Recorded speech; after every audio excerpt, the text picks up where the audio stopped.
هذا القرآن يوحدنا لطريق الخير يوجهنا الله تعالى أنزله ورسول الله معلمنا إن هذا القرآن يهدي للتي هي أقوم ويبشر المؤمنين الذين يعملون الصالحات أن لهم أجرا كبيرا. الحمد لله وكفى وسلام على عباده الذين اصطفى. أعوذ بالله من الشيطان الرجيم. بسم الله الرحمن الرحيم. رب اشرح لي صدري ويسر لي أمري واحلل عقدة من لساني يفقهوا قولي. السلام علیکم ورحمۃ اللہ وبرکاتہ۔ آج سے ہم فہم القرآن کے سلسلے کا پہلا پروگرام شروع کر رہے ہیں۔ اس پروگرام میں ہم قرآن مجید کا ترجمہ اور اس کی مختصر وضاحت پڑھیں گے۔ اللہ سبحانہ وتعالیٰ سے دعا ہے کہ وہ ہمیں قرآن مجید کو صحیح معنوں میں سمجھنے اور اس کے مطابق عمل کرنے کی توفیق عطا فرمائے، تاکہ قیامت کے دن یہ کتاب ہمارے حق میں حجت بنے، ہمارے خلاف حجت نہ بنے۔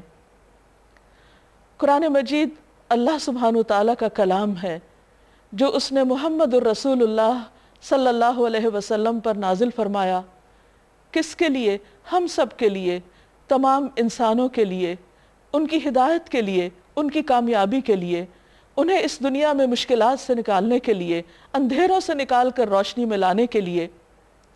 آئیے ہم سب اس کتاب کی طرف رجوع کرتے ہیں خالص نیت کے ساتھ، سچے دل کے ساتھ، کہ اللہ تعالی ہمیں وہ روشنی دکھا دے، وہ ہدایت دے دے جو وہ اپنے بندوں کے لیے چاہتا ہے اور جس کے لیے یہ کتاب بھیجی گئی ہے۔ قرآن مجید کا آغاز سورۃ الفاتحہ سے ہوتا ہے۔ اعوذ باللہ من الشیطان الرجیم، بسم اللہ الرحمن الرحیم۔ میں پناہ لیتی ہوں اللہ کی شیطان مردود سے۔ اللہ سبحانہ وتعالیٰ نے اپنی کتاب کے پڑھنے سے پہلے ہمیں جو طریقہ اور قاعدہ سکھایا ہے وہ یہ کہ ہم جب اس کی طرف رجوع کریں، اس کتاب سے ہدایت لینا چاہیں، تو اپنے دشمن شیطان سے بچنے کے لیے اپنے آپ کو اللہ کی حفاظت میں دیں۔ بسم اللہ الرحمن الرحیم، اللہ کے نام سے جو بہت مہربان، نہایت رحم فرمانے والا ہے۔ اس کی رحمت ہے کہ اس نے ہمارے لیے یہ کتاب بھیجی اور ہمیں دنیا میں بھٹکنے کے لیے چھوڑ نہیں دیا۔ وہ کتاب جس میں 1400 سال سے کوئی تبدیلی نہیں ہوئی، جو اپنی ذات میں خود ایک معجزہ ہے، جس کے مقابل آج تک کوئی کلام پیش نہیں کیا جا سکا۔ ابتدا ہوتی ہے الحمدللہ رب العالمین الرحمن الرحیم مالک یوم الدین ایاک نعبد و ایاک نستعین اہدنا الصراط المستقیم صراط الذین انعمت علیہم غیر المغضوب علیہم ولا الضالین آمین۔ سب تعریف اللہ کے لیے ہے جو رب ہے تمام جہانوں کا، جو رحمان اور رحیم ہے، روز جزا کا مالک ہے۔ صرف تیری ہم عبادت کرتے ہیں اور صرف تجھی سے ہم مدد چاہتے ہیں۔ تو ہمیں سیدھا راستہ دکھا، ان لوگوں کا راستہ جن پر تو نے انعام فرمایا، ان لوگوں کا راستہ نہیں جن پر تیرا غضب ہوا، اور نہ ان کا جو بھٹکے ہوئے ہیں۔ قرآن مجید کا پہلا کلمہ الحمدللہ ہے کہ سب تعریف اللہ کے لیے، سب شکر اللہ کے لیے۔ کیوں؟ اس لیے کہ اسی نے ہم کو بنایا، اسی نے ساری کائنات کو پیدا کیا۔ ہم جو کچھ بھی دیکھتے ہیں، جو کچھ کھاتے پیتے ہیں، جو کچھ استعمال کرتے ہیں، وہ سب کچھ اسی کا بنایا ہوا ہے۔ اس میں سے کچھ بھی خود نہیں بنا، ہمارے فائدے کے لیے بنایا گیا ہے۔ اور جب ہم ان سب چیزوں سے فائدہ اٹھائیں تو ہم پر لازم آتا ہے کہ ہم اللہ کا شکر ادا کریں۔ الحمدللہ، سب تعریف، سب شکر اللہ ہی کے لیے۔ رب العالمین، جو رب ہے، پیدا کرنے والا ہے، پالنے والا ہے، مالک ہے، مدبر ہے، سب چیزوں کو نرش کر رہا ہے، ان کی حفاظت کر رہا ہے۔ العالمین صرف اس دنیا کی نہیں جو ہم دیکھتے ہیں، بلکہ ان تمام چیزوں کی بھی جن کو ہم جانتے بھی نہیں ہیں۔ اور پھر اتنا کچھ کرنے کے بعد الرحمن، وہ نہایت مہربان بھی ہے، الرحیم بار بار رحم کرنے والا ہے۔ ہم سب خطا کار ہیں، ہم اس کا دیا ہوا رزق کھاتے ہیں لیکن اسی کی نافرمانی کرتے ہیں، اس کے باوجود وہ ہمیں پکڑتا نہیں، وہ ہمیں اس دنیا میں اپنی زندگی کے دن پورے کرنے کی اجازت دے رہا ہے۔ اور پھر مالک یوم الدین، یہ ہمیں بھولنا نہیں چاہیے کہ وہ یوم الدین کا مالک بھی ہے، اسی کی طرف ہمیں واپس پلٹ کر جانا ہے، اس لیے کہ ہر چیز کا ایک انجام ہوتا ہے، اختتام ہوتا ہے، ہر کام کا کوئی نتیجہ ہوتا ہے۔ تو اللہ نے چونکہ ہمیں پیدا کیا اور ہمیں اس دنیا میں ایک امتحان کے لیے بھیجا گیا کہ ہم میں سے کون اچھے کام کرتے ہیں، پھر ان کاموں کے کرنے کے بعد، اس کوشش کے بعد ہمیں واپس اس کی طرف پلٹنا ہے، پھر وہ ہمیں بتائے گا کہ ہم کیا کر کے آئے ہیں، کیا اس کی مرضی کے مطابق اس زندگی میں کام کیے یا پھر اپنی مرضی کرتے رہے یا پھر لوگوں کی مرضی کے مطابق چلتے رہے۔ مالک یوم الدین، جزا و سزا کے دن کا مالک، ایاک نعبد و ایاک نستعین، صرف تیری ہم عبادت کرتے ہیں اور صرف تجھی سے ہم مدد چاہتے ہیں، کیونکہ سب کچھ بنانے والا وہ ہے، سب سے زیادہ مہربان وہ ہے اور ہمارا انجام بھی اسی کے ہاتھ میں ہے، اس لیے ہم پر لازم آتا ہے کہ ہم اسی کی عبادت کریں، صرف اسی کی۔ ایاک نعبد، ہم اپنے آپ کو اسی کی بندگی میں دیں، ہم اسی کی فرما برداری کریں، کیونکہ وہ انسان جس کا صرف ایک آقا ہوتا ہے، جس کا ایک مالک ہوتا ہے، وہ امن میں ہوتا ہے بنسبت اس کے کہ جس کے بہت سے خدا ہوں اور ہر خدا اپنی طرف اس کو بلا رہا ہو۔ وہ انسان جو اللہ کی مرضی کے مطابق اس دنیا میں جیتا ہے وہ امن میں رہتا ہے بنسبت ان لوگوں کے کہ جو لوگوں کی مرضی پر چلتے ہیں۔ اور پھر وَإِيَّاكَ نَسْتَعِينُ، چونکہ عبادت، اطاعت، فرما برداری ایک ڈسپلنڈ زندگی ایک مشکل کام ہے، اس لیے ہم زندگی کی ان مشکلات میں، زندگی کے اس امتحان میں اور اس کے علاوہ ہر طرح کے دکھ، درد، تکلیف اور پریشانی میں اللہ ہی کی طرف رجوع کرتے ہیں اور اسی سے مدد چاہتے ہیں، کیونکہ وہ مدد کرنے پر قادر ہے۔ باقی تمام تو محتاج ہیں، سب لینے والے ہیں، دینے والا صرف وہ ہے، اس لیے صرف اسی سے مانگتے ہیں، اور اسی میں انسان کی عزت ہے، اسی میں اس کی خودداری ہے کہ وہ اپنے رب سے مانگے، وہ اپنے جیسے مخلوق کے آگے ہاتھ نہ پھیلائے، وہ ان سے توقعات نہ رکھے۔ اہدنا الصراط المستقیم، ہمیں سیدھا راستہ دکھا۔ مانگنے کی چیزیں تو بہت ہیں لیکن سب سے زیادہ ضروری چیز ہدایت ہے، سیدھا راستہ، اسلام کا راستہ، وہ راستہ جو اس کی رضا کی طرف لے جانے والا ہو، وہ راستہ جو اس کی جنت تک پہنچانے والا ہو، وہ راستہ جو اس کا پسندیدہ راستہ ہے۔ صراط الذین انعمت علیہم، وہ راستہ جس پر وہ لوگ چلے جن پر تو نے انعام کیا، یعنی ہم سے پہلے جن لوگوں کے ساتھ رب راضی ہوا اور جن سے وہ خوش ہو گیا، ہمیں بھی اے اللہ تو اسی راستے پر چلا، زندگی گزارنے کے وہی طریقے سکھا۔ غیر المغضوب علیہم، ان کا نہیں جن پر تیرا غضب ٹوٹا، جن سے تو ناراض ہوا، جن کو تو نے دنیا میں ہی عذاب سے دوچار کیا، ولا الضالین، اور ان کا راستہ بھی نہیں جو بھٹک گئے، جو سیدھے راستے کو کھو گئے، جنہوں نے اللہ کی وحی پر، اللہ کی دی ہوئی رہنمائی پر اعتماد کرنے کی بجائے اپنی عقل پر اعتماد کیا یا لوگوں کی باتوں پر اعتماد کیا، اور یوں انہوں نے اپنا راستہ کھو دیا، یا پھر وہ اپنی خواہشات کے پیچھے چلے، یا وہ شبہات اور شکوک میں پڑ گئے۔ لہٰذا ہمیں اے اللہ تو ان تمام چیزوں سے محفوظ رکھ اور ہمیں کامیابی کی اصل منزل تک پہنچا، آمین۔ اعوذ باللہ من الشیطان الرجیم، بسم اللہ الرحمن الرحیم۔ سورۃ البقرہ، رسول اللہ صلی اللہ علیہ وسلم نے فرمایا سورۃ البقرہ پڑھا کرو، اس کا پڑھنا باعث برکت ہے، اس کو چھوڑ دینا باعث حسرت ہے، اور جادوگر اس پر قدرت نہیں پا سکتے، اس کا مقابلہ نہیں کر سکتے۔ گویا جو اس کو پڑھے گا وہ ہر طرح کے شر سے محفوظ رہے گا۔ الف لام میم، حروف مقطعات، ذالک الکتاب لا ریب فیہ، یہ کتاب جس میں کوئی شک ہی نہیں۔ کیوں آئی ہے یہ کتاب؟ ھدی للمتقین، متقی لوگوں کی ہدایت کے لیے آئی ہے، انہیں راستہ دکھانے کے لیے آئی ہے۔ کون ہے متقی؟ کون ہے یہ جن کے دل میں تقوی ہے؟ کون ہے وہ جو اللہ سے ڈرنے والے ہیں؟ الذین یؤمنون بالغیب، یہ وہ لوگ ہیں جو غیب پر ایمان لاتے ہیں۔ غیب کیا چیز ہے؟ غیب وہ جو ہمیں دکھائی نہیں دیتا، جو ہماری ریچ سے باہر ہے، اس پر ایمان لانا۔ اور ایسے ایمان لانے والوں کا ایمان جو بن دیکھے ایمان لائیں وہ اعلیٰ ترین درجے کا ایمان ہوتا ہے۔ رسول اللہ صلی اللہ علیہ وسلم نے ایک مرتبہ فرمایا، کیا تم جانتے ہو کہ ایمان کے اعتبار سے سب سے زیادہ بہترین ایمان کن لوگوں کا ہے؟ لوگوں نے کہا کہ فرشتوں کا۔ آپ نے فرمایا فرشتے بھلا ایمان کیوں نہیں لائیں گے؟ پھر لوگوں نے کہا کہ انبیاء کا۔ فرمایا وہ کیسے؟ ان کی طرف تو وحی کی جاتی ہے۔ لوگوں نے کہا صحابہ کا۔ آپ نے فرمایا صحابہ تو انبیاء کے ساتھ ہوتے ہیں۔ ایمان کے لحاظ سے سب سے زیادہ تعجب انگیز لوگ وہ ہیں جو تمہارے بعد آئیں گے، وہ وحی الہی کو کتاب کی صورت میں پائیں گے لیکن وہ اس پر ایمان لائیں گے، اس کی پیروی کریں گے۔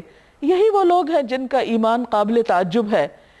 ایک اور جگہ پر آتا ہے کہ نبی صلی اللہ علیہ وسلم نے صحابہ سے کہا، اجر و ثواب میں افضل لوگ وہ ہیں جو تمہارے بعد آئیں گے، انہیں یہ قرآن 2 تختیوں میں موصول ہوگا، وہ اس پر ایمان لائیں گے، اس پر عمل کریں گے، یہ لوگ اجر و ثواب میں تم سے افضل اور اعلیٰ ہوں گے۔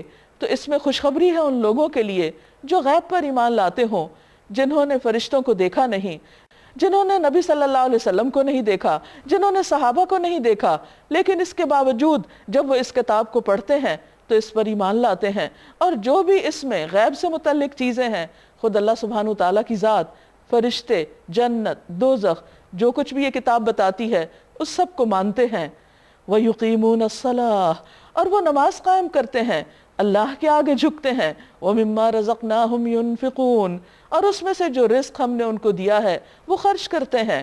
گویا ان کے دل بھی مومن، ان کے جسم بھی مومن، اور دوسرے انسانوں کے ساتھ ان کے تعلقات بھی بہترین، کیونکہ وہ دینے والے ہوتے ہیں۔ یہ کتاب ایسے ہی لوگوں کو ہدایت دیتی ہے۔ وَالَّذِينَ يُؤْمِنُونَ بِمَا أُنزِلَ إِلَيْكَ وَمَا أُنزِلَ مِن قَبْلِكَ، اور وہ لوگ جو اس پر ایمان لاتے ہیں جو آپ کی طرف نازل کیا گیا، آپ پر قرآن مجید نازل کیا گیا لیکن اس کے ساتھ ساتھ حکمت بھی اتاری گئی، اس پر بھی ایمان لاتے ہیں۔ اور حکمت سے مراد نبی صلی اللہ علیہ وسلم کی فرمائی ہوئی باتیں، آپ کا طریقہ زندگی، اس پر ایمان لانا بھی ضروری ہے ہدایت کے لیے، کیونکہ قرآن کافی نہیں صرف ہدایت کے لیے، قرآن کی تفسیر خود اس نے فرمائی جس پر قرآن نازل کیا گیا، وَأَنزَلْنَا إِلَيْكَ الذِّكْرَ لِتُبَيِّنَ لِلنَّاسِ مَا نُزِّلَ إِلَيْهِمْ، اور ہم نے آپ کی طرف ذکر اتارا تاکہ آپ لوگوں کو واضح کر کے بتائیں کہ ان کی طرف کیا اتارا گیا، لہٰذا اس پر ایمان لانا بھی ضروری ہے۔ اور وہ لوگ جو ہدایت پر ہیں وہ اس پر بھی ایمان لاتے ہیں جو آپ سے پہلے اتارا گیا، یعنی پچھلی کتابوں پر بھی، ان کو بھی اللہ کی طرف سے مانتے ہیں۔ ایک مرتبہ نبی صلی اللہ علیہ وسلم یہود کے بیت المدراس میں گئے، ان کے دارالمطالعہ میں پڑھنے پڑھانے کی جگہ پر۔ آپ نے تورات منگوائی اور ایک تکیہ اپنی گود میں رکھا اور اس پر تورات کو رکھا اور فرمایا، اے تورات میں تجھ پر ایمان لاتا ہوں۔ خود نبی صلی اللہ علیہ وسلم پچھلی کتابوں کو مانتے تھے اور ہمیں بھی قرآن نے یہی حکم دیا ہے۔ وَبِالْآخِرَةِ هُمْ يُوقِنُونَ، اور وہ آخرت پر یقین رکھتے ہیں۔ آخرت جو آخر میں آنے والی ہے، لاسٹ ڈے، فائنل ڈے، جس میں ہم سب کا انجام سامنے آنے والا ہے، اور وہ ایک یقینی بات ہے، اس میں کوئی شک نہیں، یعنی موت کے بعد جتنے بھی مرحلے پیش آنے والے ہیں، قبروں سے اٹھایا جانا، اور پھر حشر کا میدان اور میزان، پل صراط، حوض کوثر، جنت، دوزخ، وہ ان سب چیزوں پر ایمان رکھتے ہیں۔ اولئک علی ھدی من ربہم، یہی لوگ اپنے رب کی طرف سے آئی ہوئی ہدایت پر ہیں۔ واولئک ھم المفلحون، اور یہی لوگ دراصل کامیاب ہونے والے ہیں۔ یہ کامیاب ہونے والوں کی شرائط ہیں، اللہ تعالی ہمیں ان میں سے کرے۔ اس کے برعکس کچھ لوگ ایسے ہیں جن کے دلوں پر مہر لگ چکی ہے، جو ان حقائق کو نہیں مانتے، جو اس سچائی کو تسلیم نہیں کرتے۔ وہ کون لوگ ہیں؟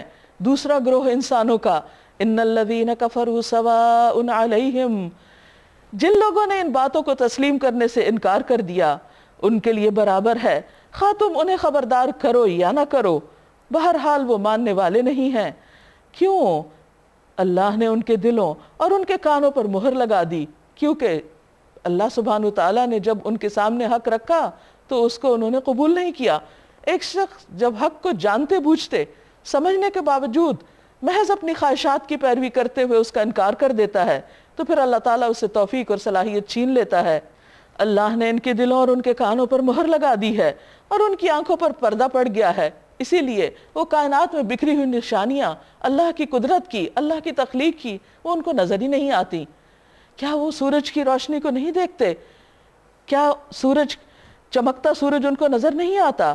کیا انہیں سمجھ نہیں آتا کہ یہ خود بخود نہیں بنا، یہ کسی انسان نے بنا کے وہاں نہیں بھیجا، یہ رب عظیم نے ہی تخلیق کیا ہے، اسی کے حکم سے چل رہا ہے، اسی نے اس کو تھاما ہوا ہے کہ وہ ہمارے اوپر آ کے نہ گر پڑے، اسی نے چاند پیدا کیا، اسی نے ستارے پیدا کیے، اسی کے حکم سے وہ سب روٹیٹ کر رہے ہیں، اور ان میں سے کوئی ایک دوسرے سے ٹکرا نہیں رہا کہ وہ ٹکرا کر اس زندگی کا خاتمہ کر دے اور ہمارے جینے کو دوبھر کر دے اس زمین پر۔ یہ سب کچھ کون کر رہا ہے؟ رب العزت۔ لیکن جن لوگوں کی آنکھوں پہ پردہ پڑ چکا ہے انہیں یہ سب کچھ نظر نہیں آتا، اس وجہ سے وہ ایمان نہیں لاتے۔ لیکن ان کا ایمان نہ لانا خود ان کے حق میں نقصان دہ ہے۔ فرمایا وَلَهُمْ عَذَابٌ عَظِيمٌ، اور ان کے لیے بہت بڑا عذاب ہے، یعنی انجام اچھا نہ ہوگا، کیونکہ اس دنیا میں سب سے بڑی ناشکری، اس دنیا میں سب سے بڑا جرم اپنے پیدا کرنے والے کا انکار ہے، اس کی نعمتوں کا انکار ہے، اس کی باتوں کا انکار ہے۔ اس سے بڑھ کر ناشکری کیا ہو سکتی ہے؟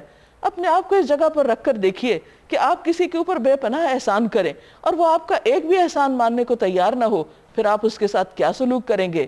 ایک تیسرا گروہ بھی ہے انسانوں کا جو ان دو کے بیچ میں ہے، ایک طرف ایمان لانے والے ہیں، ایک طرف انکار کرنے والے ہیں، اور بیچ میں کچھ لوگ ڈبل سٹینڈرڈز والے ہیں جو زبان سے تو کہتے ہیں کہ مانتے ہیں لیکن حقیقت میں نہیں مانتے۔ وَمِنَ النَّاسِ مَن يَقُولُ آمَنَّا بِاللَّهِ وَبِالْيَوْمِ الْآخِرِ وَمَا هُمْ بِمُؤْمِنِينَ، بعض لوگ ایسے بھی ہیں جو کہتے ہیں کہ ہم اللہ پر اور آخرت کے دن پر ایمان لائے ہیں، حالانکہ در حقیقت وہ مومن نہیں ہیں، اللہ ان کے ایمان کو قبول نہیں کرتا۔ کیوں؟ اس لیے کہ وہ اپنے ایمان میں سچے نہیں، وہ زبان سے کہتے ہیں لیکن دل سے نہیں مانتے۔ اس کو منافقت کہا جاتا ہے۔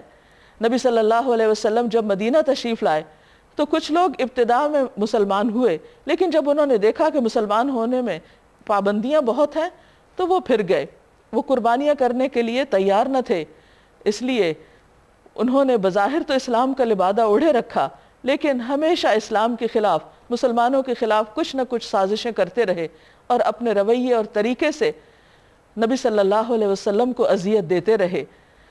فرمایا وہ اللہ اور ایمان لانے والوں کے ساتھ دھوکہ بازی کر رہے ہیں، ان کو چیٹ کر رہے ہیں، یعنی زبان سے یہ بول کر کہ ہم مسلمان ہیں لیکن حقیقت میں نہیں، مگر دراصل وہ خود ہی اپنے آپ کو دھوکے میں ڈال رہے ہیں اور انہیں اس کا شعور نہیں، کیونکہ اللہ سبحانہ وتعالیٰ کو کوئی بھی دھوکہ نہیں دے سکتا، وہ تو دلوں کے حال اور راز تک جانتا ہے۔ ان کے دلوں میں ایک بیماری ہے، کون سی بیماری؟ شک کی بیماری۔ انہیں محمد صلی اللہ علیہ وسلم کی نبوت پر یقین نہیں، اس کتاب پر یقین نہیں کہ یہ اللہ کی طرف سے اور حق ہر شک سے خالی ہے۔ ان کے دلوں میں ایک بیماری ہے جسے اللہ نے اور زیادہ بڑھا دیا، اور جو جھوٹ وہ بولتے ہیں اس کی پاداش میں ان کے لیے دردناک سزا ہے۔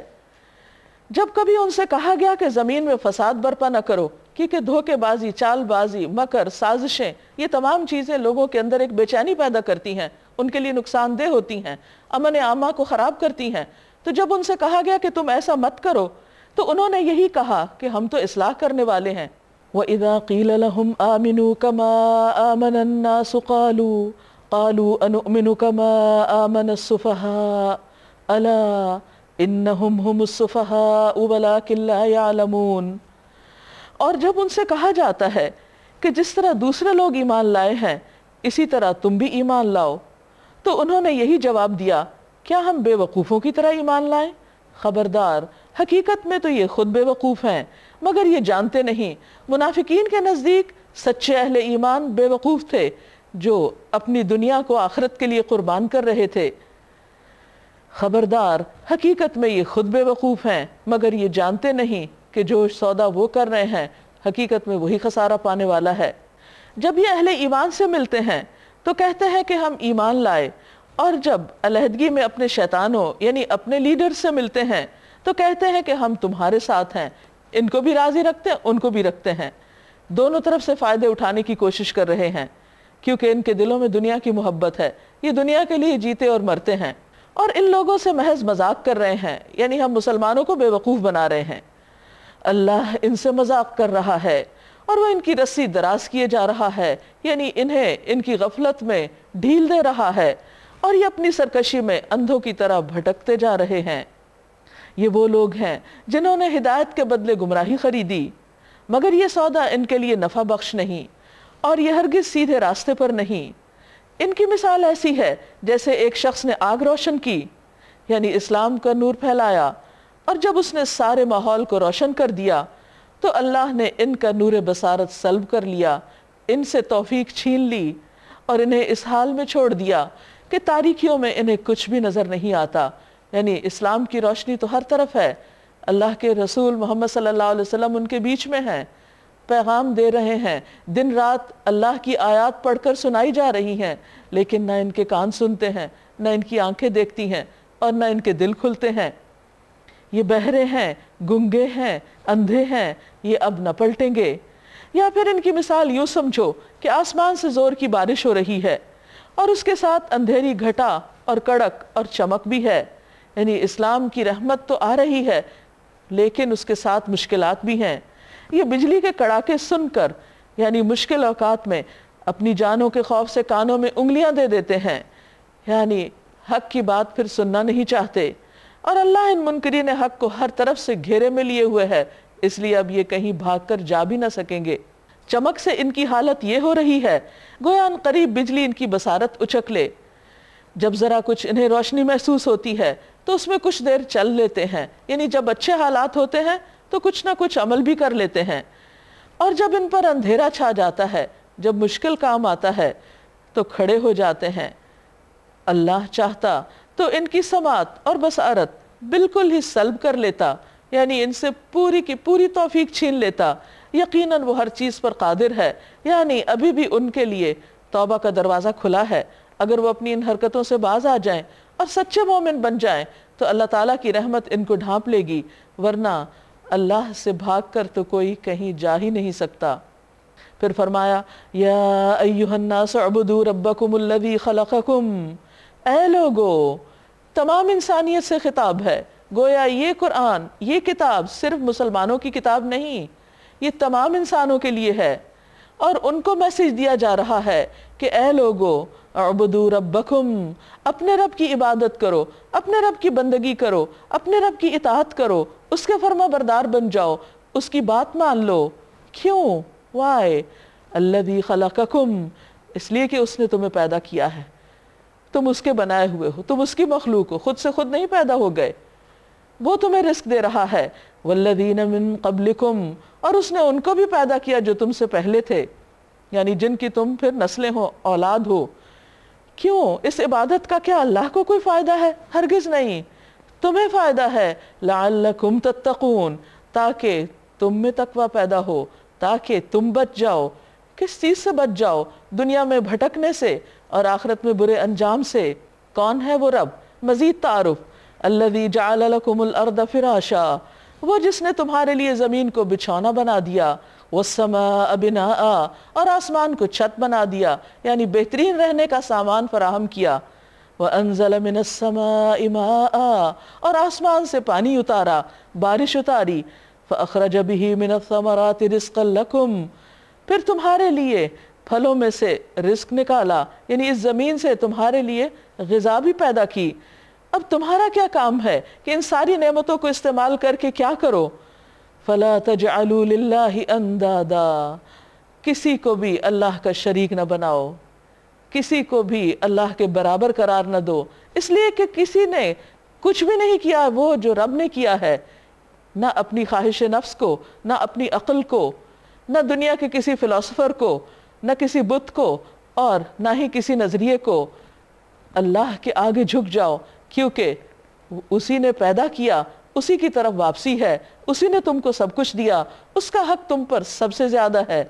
وَأَنْتُمْ تَعْلَمُونَ، اور تم جانتے ہو، تمہیں معلوم ہے، تمہارا دل اس بات کی گواہی دیتا ہے، تمہیں یہ بات سمجھ آتی ہے کہ سب کچھ اسی کا ہی کھا رہے ہیں، اسی کی زمین پہ چلتے پھرتے ہیں، اسی کی دی ہوئی عقل استعمال کرتے ہیں، پھر اسی کے سامنے سر کیوں نہ جھکائیں۔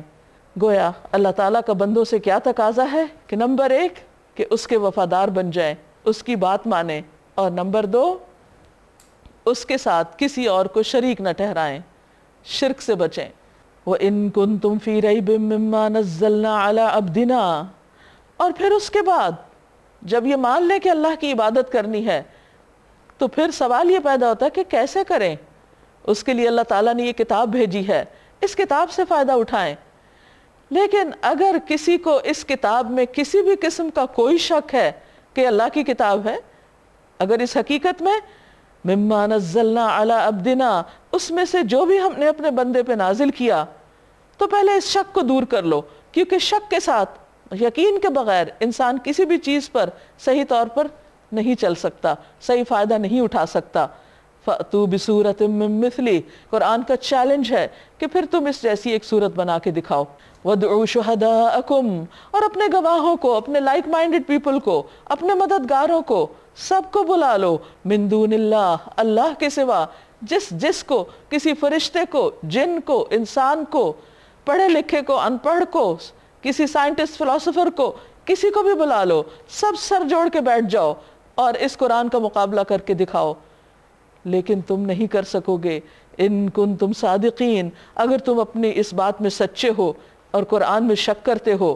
فَإِن لَمْ تَفْعَلُوا، پھر اگر تم نہ کر سکو، ایسی صورت نہ لا سکو. وَلَن تَفْعَلُوا، اور قرآن کا دعویٰ ہے کہ کر سکو گے بھی نہیں، اور 1400 سال سے آج تک کوئی بھی نہیں کر سکا.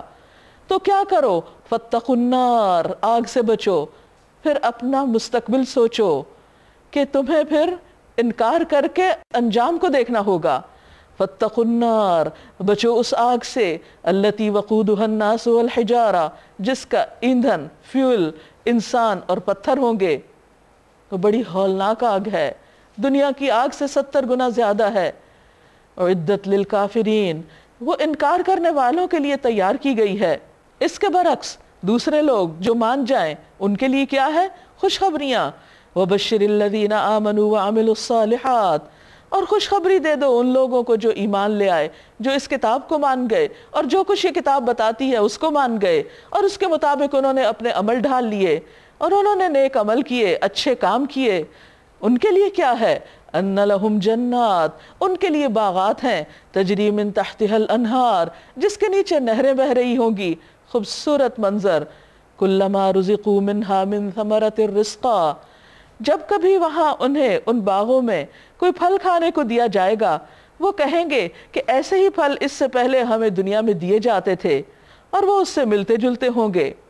ان کے لیے وہاں پاکیزہ بیویاں ہوں گی، اور وہ وہاں ہمیشہ رہیں گے. جب لوگ اس چیلنج کا مقابلہ نہ کر سکے تو انہوں نے مختلف طرح کی نکتہ چینیاں شروع کر دیں اور کہنے لگے یہ کیسی کتاب ہے؟ اگر یہ اللہ کی کتاب ہے تو اس میں مکھی کی بات کیوں ہے؟ اللہ تعالیٰ مچھر کی مثال کیوں دیتا ہے؟ تو اللہ سبحانہ وتعالیٰ فرماتے ہیں ان اللہ لا یستحی ان یضرب مثلا ما بعودۃ فما فوقها، ہاں اللہ اس سے ہرگز نہیں شرماتا کہ مچھر یا اس سے بھی حقیر تر کسی چیز کی مثال بیان کرے. یعنی یہ اللہ کی کریشن ہے. مچھر کی تخلیق میں اگر انسان غور کرے تو اتنی معمولی سی چیز اللہ نے اس کو 100 آنکھیں دی ہیں، اور وہ بھی کمپاؤنڈ ہیں، چاروں طرف دیکھ سکتی ہیں، حتیٰ کہ اندھیرے میں بھی دیکھ سکتی ہیں جہاں ہماری آنکھیں کام کرنا چھوڑ دیتی ہیں. اور اتنی زبردست اس کے اندر صلاحیت ہے کہ وہ پورے کمرے میں سے صرف انسان ہی کے ٹیمپریچر کو ڈیٹیکٹ کر کے اسی پہ جا کے بیٹھتا ہے، کسی اور چیز پر نہیں. پھر سوال یہ پیدا ہوتا ہے کہ اللہ تعالیٰ نے اس کو پیدا کیوں کیا؟ بہت سے حیوانات کی وہ غذا ہے، پانی کے اندر پائی جانے والی چھوٹی چھوٹی مچھلیوں کے بچے، پرندوں کے بچے، وہ ان کی غذا کا کام دیتے ہیں، اور اس کے علاوہ بھی اس کے اندر بے شمار صلاحیتیں ہیں. تو اللہ سبحانہ وتعالیٰ اس سے قطعاً نہیں شرماتا کہ وہ اپنی کتاب میں مکھی مچھر کی بات کرے. فما فوقہا، یا اس سے بھی بڑھ کر کوئی چھوٹی چیز ہو. کہا جاتا ہے کہ مچھر کے اوپر ایک پیراسائٹ ہوتا ہے جس کے پورے سسٹمز ہوتے ہیں، یعنی اس کا سرکولیٹری سسٹم ہوتا ہے، اس کا ڈائجسٹو سسٹم ہوتا ہے، ریپروڈکٹیو سسٹم ہوتا ہے، حالانکہ وہ بالکل مائنیوٹ چھوٹا سا کیڑا ہوتا ہے. تو اللہ تعالیٰ تو اس کی مثال بیان کرتے ہوئے بھی نہیں شرماتی کیونکہ اس کی اپنی کریشن ہے. فَأَمَّا الَّذِينَ آمَنُوا، جو لوگ ایمان لے آتے ہیں، جو لوگ حق بات قبول کرتے ہیں، وہ انہی مثالوں کو دیکھ کر جان لیتے ہیں کہ یہ حق ہے. وہ پھر قرآن میں اس قسم کے نقص نہیں نکالتے اور ان کے رب کی طرف سے آیا ہے. اور جو نہیں ماننے والے وہ انہیں سن کر کہنے لگتے ہیں کہ اللہ کو ایسی مثالوں سے کیا سروکار. اس طرح اللہ ایک ہی بات سے بہت سے لوگوں کو گمراہی میں مبتلا کر دیتا ہے اور بہت سے لوگوں کو سیدھا راستہ دکھا دیتا ہے، اور گمراہی میں وہ انہی کو مبتلا کرتا ہے جو فاسق ہیں، جو حد سے باہر نکلنے والے ہیں،